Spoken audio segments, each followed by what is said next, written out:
Hər kəsə salam. Əlizadə Elvin kanalında hamınızı xoş gördük. Bu bizim birinci videomuzdur.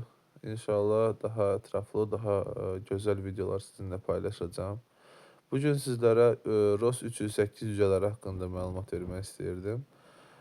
ROS 308 cücələri ətli növdə e, ayrılmış bir cinsdir.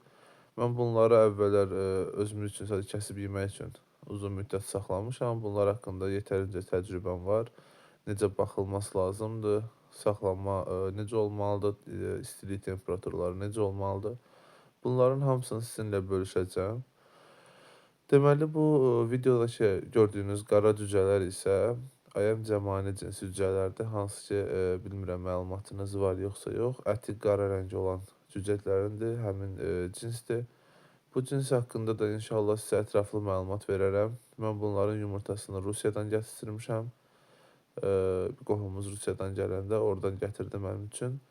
Bunları inkubatora yığdım. Sadəcə 24 yumurtadan 2 ədəd cücə çıxdı. İnşallah indi bunlar da böyüyərlər. Bunları da burada artıraram. Və ROS 38 cücələrinə qayıtsaq, bunların ilk növbədə başlanğıc olaraq starter yem verirsiniz, broiler başlanğıc. İndi onun firma fərqi yoxdur, hər kəs bir başqa firma ilə işləyir. Mən yenə də hansı firmanın, markanın yemini aldığıma sizlərlə bölüşəcəm inşallah.